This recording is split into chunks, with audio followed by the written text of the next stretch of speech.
أعوذ بالله من الشيطان الرجيم. بسم الله الرحمن الرحيم. وصلى الله وسلم وبارك على حبيبنا محمد وعلى آله وأصحابه أجمعين. أما بعد فإن أصدق الكلام كلام الله عز وجل، وخير الهدي هدي رسول الله صلى الله عليه وسلم، وإن شر الأمور محدثاتها، وكل محدثة بدعة، وكل بدعة ضلالة، وكل ضلالة في النار. فيا رب أجرنا من النار بعفوك، وأدخلنا الجنة برحمتك يا عزيز يا غفار. أيها الإخوة الكرام، لازلنا نتكلم عن بر الوالدين بعد موتهما. إذا مات الوالدان ففي ديننا الحنيف هنالك أعمال يقوم بها الأولاد ينالون بها بر الوالدين. فلذلك أول عمل وأول شيء يصل إلى الوالدين هو الاستغفار لهما والدعاء لهما. أول شيء يصل للوالدين بعد موتهما ويصل إلى الأموات هو الدعاء والاستغفار. الله عز وجل أمرنا وعلمنا بذلك، فقال لنا: وقل رب ارحمهما كما ربياني صغيرا. وكان النبي صلى الله عليه وسلم إذا دفن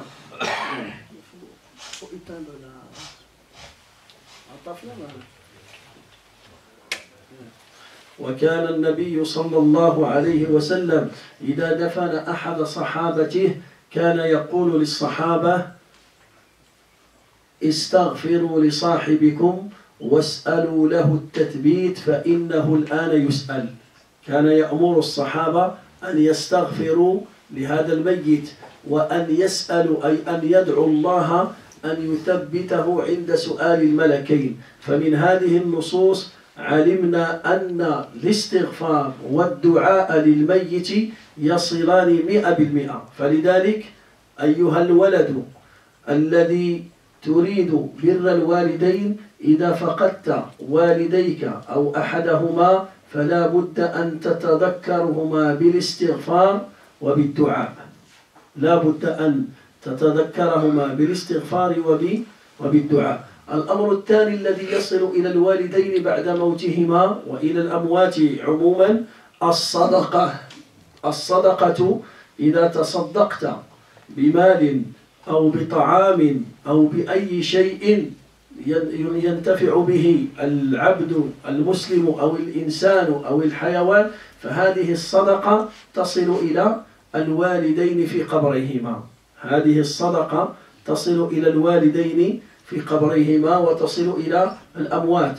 وقد قال النبي صلى الله عليه وسلم: إذا مات ابن آدم انقطع عمله إلا من 3، فذكر منها صدقة جارية أو ولد صالح يدعو له.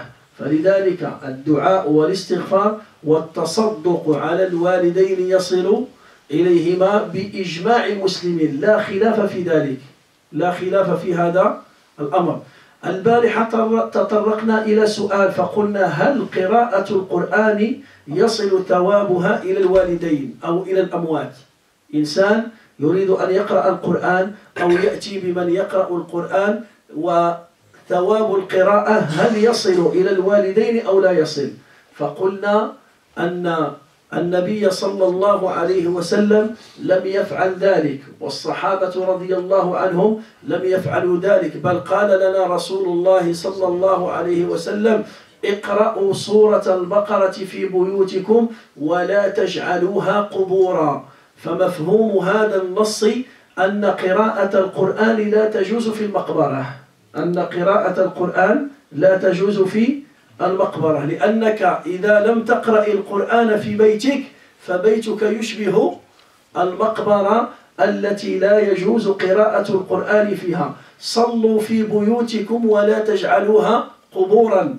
إذن الصلاة في المقبرة لا تجوز، فمن لم يصلي في بيته فبيته يشبه المقبرة. فلذلك قراءة القرآن في المقابر وعلى الأموات لا أصل لها في الدين، ولم يفعلها النبي صلى الله عليه وسلم. Inch'Allah mes frères, toujours on continue de parler sur le bon comportement envers les parents si par exemple un musulman il a perdu ses parents, ses deux parents ou bien un de ses parents, et il veut se rattraper, il a raté l'occasion de gagner bir al-walidayn, de gagner le bon comportement et la récompense du bon comportement envers ses parents, et il veut se rattraper. Est-ce qu'il y a des choses qu'il peut faire pour se rattraper? Les savants, ils ont dit oui.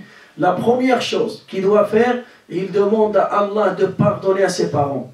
Et il fait beaucoup d'invocations pour les parents. Il fait beaucoup de dua et il demande beaucoup à Allah de pardonner à ses parents. Ça, il n'y a pas de divergence entre les savants que si tu fais ça, alors le dua et la demande du pardon, il va arriver dans le cahier de tes parents. Ça, il n'y a pas de divergence. Aïdan, tu peux donner des sadaqas au nom de tes parents qui sont décédés. Tu peux donner des sadaqas au nom de tes parents. Et on a raconté l'histoire de Sa'd ibn Mu'ad quand il est parti voir le Nabi sallallahu alayhi wa sallam. Il lui dit: Ya Rasulallah, j'ai une maman qui est décédée et je veux faire une sadaqa pour elle. Qu'est-ce que tu me conseilles? Qu'est-ce que je dois faire comme sadaqa?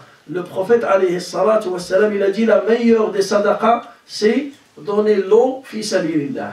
Donner l'eau fi sabilillah. Alors qu'est-ce qu'il a fait cet homme-là? Il a creusé un puits et il a dit: cette puits c'est pour ma mère. La récompense de cette puits-là, c'est pour ma mère. Tu peux donner et offrir même une sadaqa continue pour tes parents.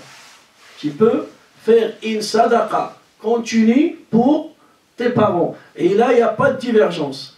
La troisième chose, hier on a posé une question. Est-ce que si tu lis le Coran et tu veux offrir la récompense de ta récitation pour tes parents? Parce que quand tu lis le Coran, sur chaque lettre, tu prends des hasanat. Quand tu dis alif, 10, lam, 10, mim, 10, il y a beaucoup de hasanat. Toi, tu veux lire, ou bien tu veux ramener des gens qui vont lire le Coran et offrir la récompense de cette récitation pour tes parents qui sont décédés. Alors les savants, ils ont dit, ça passe pas, et la récompense de la récitation, il n'arrivera jamais à quelqu'un qui est décédé. Pourquoi? Ils ont dit parce que le prophète alayhi salatu wassalam, il a enterré beaucoup de compagnons à son époque. Il a enterré sa femme Khadija, il a enterré ses enfants, il a enterré son oncle Hamza, il a enterré Ja'far ibn Abi Talib, c'est son cousin, il a enterré beaucoup de musulmans à son époque et il n'a jamais récité une sourate dans le cimetière sur quelqu'un qui est décédé. Et au contraire, il nous a dit dans un hadith authentique, il faut lire Surat al-Baqarah à la maison. Et que celui qui ne récite pas et qui ne lit pas le Coran dans sa maison, il ressemble à un cimetière. Sa maison, il ressemble à un cimetière. Qu'est-ce que ça veut dire? Ça veut dire dans le cimetière, c'est interdit de lire le Coran. Si tu ne lis pas à ta maison, il ressemble à un cimetière. Si tu ne fais pas la prière à ta maison, les prières surrogatoires, alors ta maison, il ressemble à un cimetière. وقلنا أن العلماء اتفقوا المفسرون والمحدثون وأهل الحديث وأيضا أصحاب المذاهب الأربعة. Regardez, les savants qui ont fait tafsir, qui ont interprété le Coran, et les savants de hadith, et aussi les savants, les fondateurs des 4 écoles, Imam Malik, Imam Abu Hanifa, Imam Ahmad, l'Imam Shafi'i, tous, ils sont d'accord sur le fait que si tu lis le Coran et tu veux offrir cette récitation et la récompense de cette récitation pour tes parents, ça ne passe pas.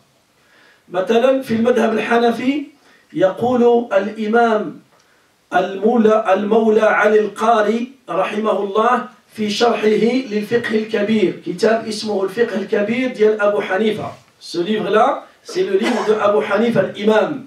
Alors, un des savants qui s'appelle Mullah Ali al-Qari, qu'est-ce qu'il dit? قال وكره أبو حنيفة قراءة القرآن على الأموات وقال أن هذا أمر محدث ما علمناه في سلف هذه الأمة. Imam Abu Hanifa, il a dit dans ce livre-là que lire le Coran dans le cimetière et offrir la récompense de cette lecture pour la personne qui est décédée, c'est une innovation et ce n'est pas un acte qui était fait par Nabi sallallahu alayhi wa sallam ni par ses compagnons. أيضا قال الإمام ابن جمرة والإمام الدردير. Ces deux savants, c'est parmi des grands savants de Malikite, de l'imam Malik. قالوا لا يجوز وكره الإمام مالك قراءة القرآن في المقبرة وكره أن يجتمع الناس لقراءة القرآن أو لذكر الله والاستغفار وإهداء ثواب القراءة إلى الأموات.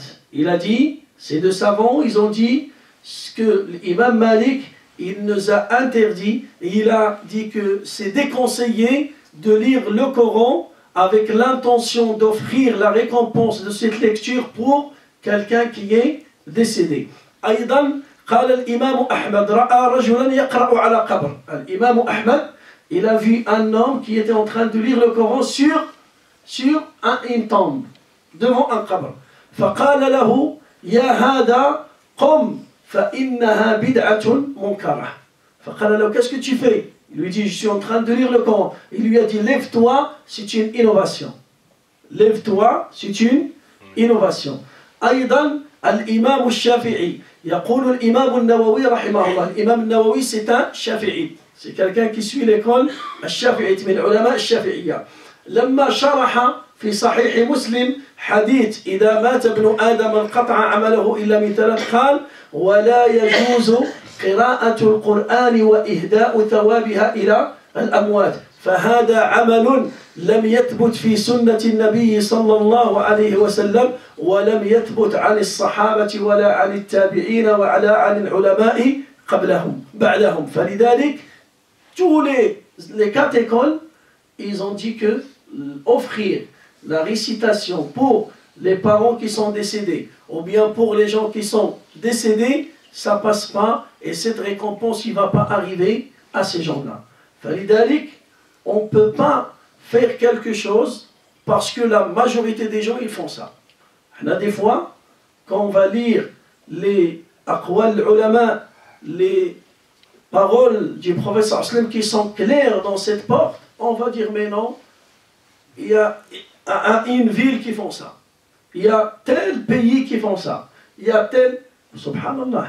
Et un jour j'ai posé la question, j'ai dit subhanallah, combien il y a de fumeurs sur terre, des musulmans, combien de musulmans fument les cigarettes, combien? Alors ça veut dire fumer la cigarette c'est halal? Est-ce que ça veut dire c'est halal? Non. Ce qu'ils font c'est haram, c'est un péché, c'est interdit, haram. Enfin, on ne peut pas les suivre, même si c'est la majorité, mais s'il y a des docteurs, des médecins, ils fument. Subhanallah, c'est des médecins. C'est un médecin, il ne va pas faire du mal à sa santé. Au contraire, c'est lui qui donne les solutions pour les gens qui sont malades. Mais subhanallah, un médecin, mais il fait une erreur, il fait une faute, il fait un péché. فلذلك العلماء اتفقوا على أن ثواب القراءة لا يصل إلى الميت. بعد ذلك هنالك أعمال. هل يصل الصيام إلى الأموات؟ Est-ce que par exemple tes parents sont décédés, tu veux jeûner à leur place? Tu jeûnes par exemple un jour ou 2 jours ou bien 3 jours et offrir la récompense de ce jeûne pour tes parents. Le jeûne, est-ce qu'il passe ou il ne passe pas? Siyam. Et celui qui, par exemple, les parents, ils ont une dette là. Voilà.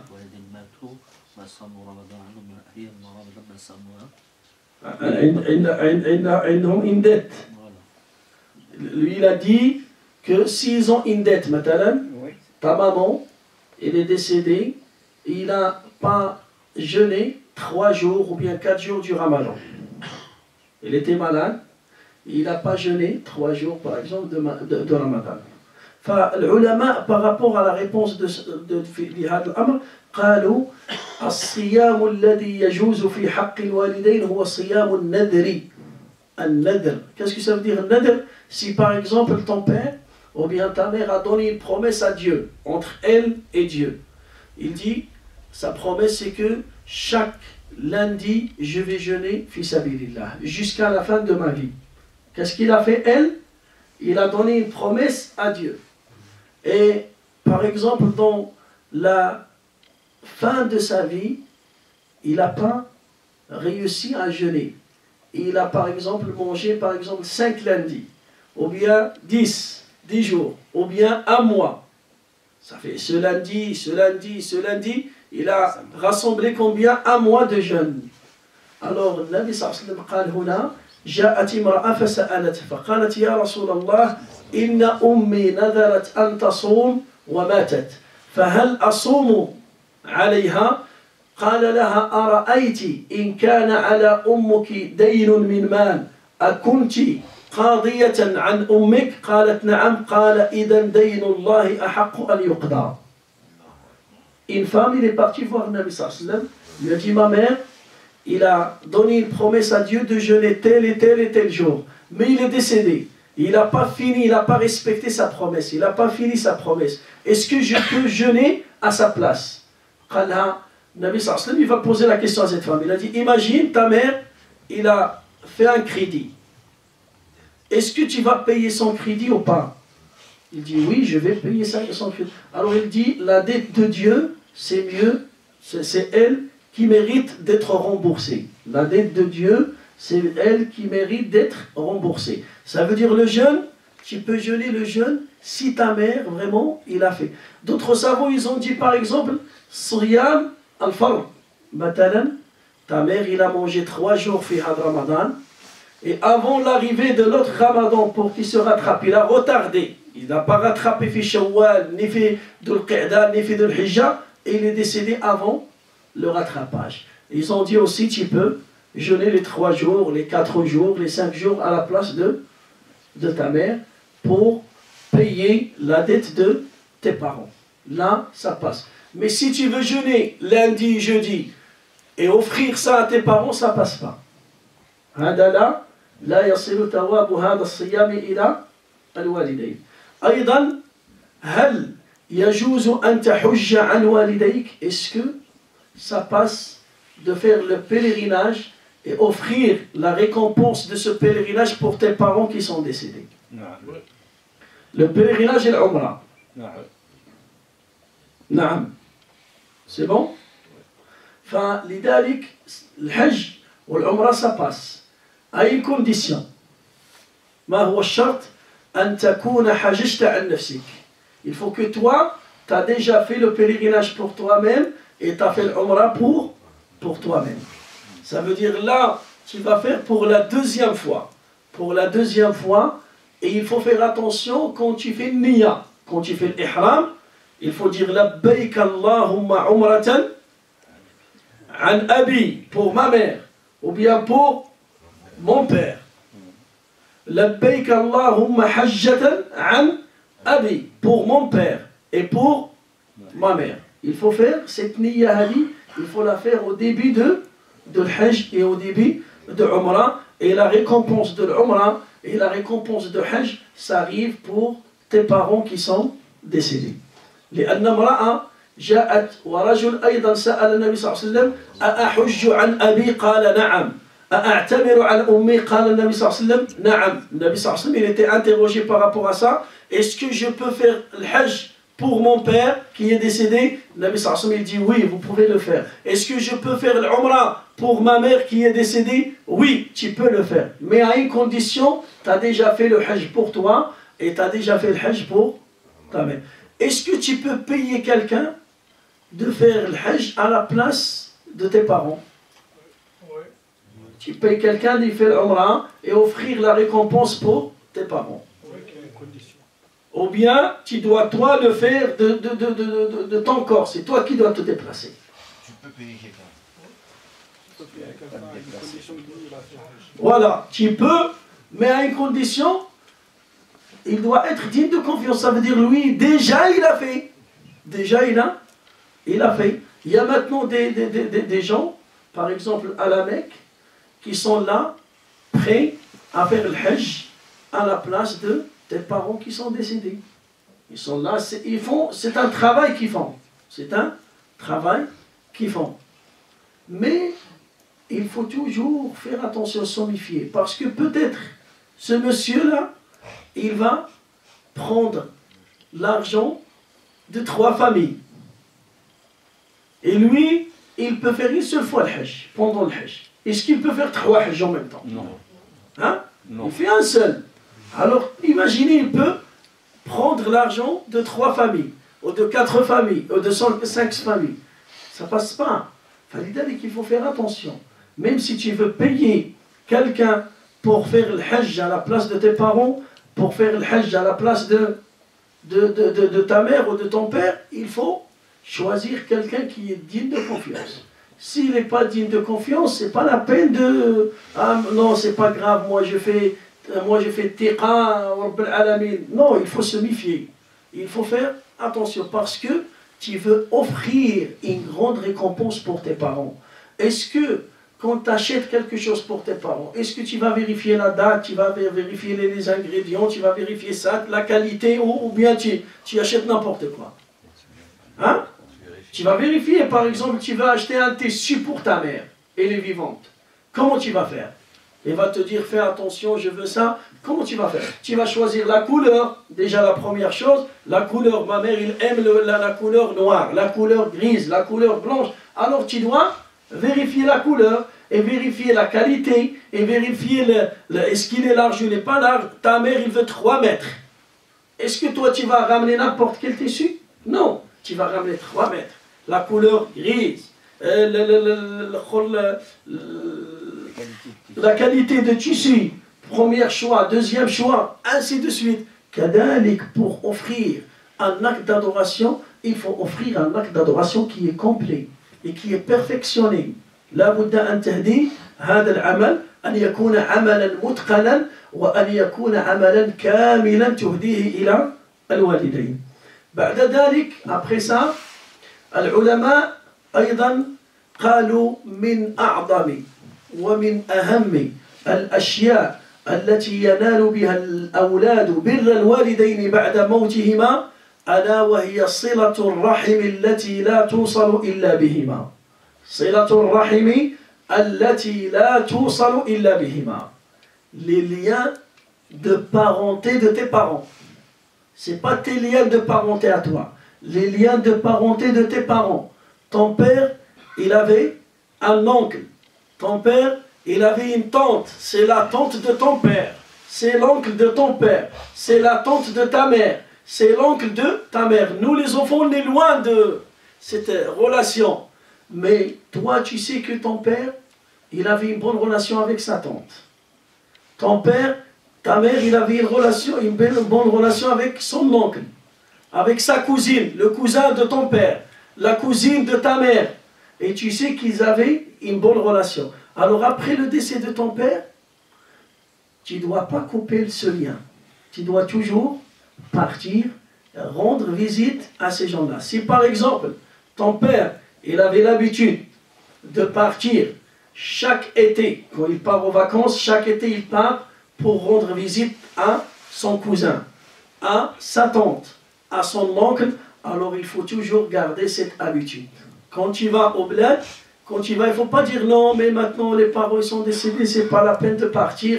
Non, tu dois partir et tu dois rendre visite au cousin de ton père, la cousine de ta mère, la tante de ta mère, l'oncle de ta mère, la famille de ta mère, la famille de ton père. Il faut toujours garder, et ça, c'est parmi les meilleurs actes pour gagner bir al-walidayn. Et nous, on ne fait pas ça. Et on lit le Coran, on veut offrir le Coran pour l'heure. L'acte qui est autorisé et qui est légiféré par la religion, l'oncle de mon père, il demande le café, il me dit ramène-moi le café, moi je ne vais pas me casser la tête. Là, la tante de ma mère, il préfère ramène-moi du pistache, là, moi je ne vais pas ramener du pistache. Ainsi de suite. Il faut toujours garder le lien. Pourquoi? Parce que le cousin, la famille de ton père, quand ils vont te voir, et tu vas les visiter, et tu te comportes comme le comportement de ton père avec eux, qu'est-ce qu'ils vont dire? La première parole qui sort de leur bouche, Allah yarhamou. Ils vont faire automatiquement des doigts avec ton père, des doigts avec ta mère. Regarde, toi, c'est grâce à toi que ton père à gagner des doigts de sa famille. Et aussi, il y a un point très très sensible. Si par exemple ton père il avait une mauvaise relation avec cette famille, ton père il avait une mauvaise relation avec son oncle, ta mère il avait une mauvaise relation avec sa tante, avec ses frères, avec ses sœurs, alors après le décès de tes parents, essaye de partir pour demander à ces gens-là de pardonner à ton père. Tu vas voir ton oncle, le frère de ton père. Ils ne parlent pas avec ton père. Ils avaient un problème entre eux. Après le décès de ton père, tu vas voir ton oncle. Et tu vas lui dire, ah, mais, barakallahu fik, tu vois mon père, il était un peu nerveux, voilà, je te demande de lui pardonner. Tu essayes de gagner son pardon. Comme ça, le jour de la résurrection, il va se retrouver libre. Il est libre de cette injustice. Et tu vas voir la tante de ta mère, barakallahu fik. Oui, ma mère, tu sais, ma mère, il était malade, mskina, il avait des douleurs là, il avait des douleurs, des problèmes de ses enfants. Wallah, même si tu veux pleurer, pleure pour gagner le pardon de tes parents. Barakallahu fik, pardonne à ma mère. Je te demande de pardonner à ma mère, je te demande de pardonner, même offrir des cadeaux, même acheter ce pardon, tu peux l'acheter. Pourquoi? Parce que tu es en train de rendre un grand service pour tes parents. Nous, qu'est-ce qu'on fait? Mon père, il ne parle pas avec son frère, c'est bon. Moi aussi, je vais couper. Non. Hada min su'il adabi ma'al walidayn. Ton père, il a fait une erreur. Ta mère, il a fait une erreur. Une faute. Il a coupé ses liens de parenté avec ses frères, avec ses soeurs, avec toi. Essaye de rectifier ça.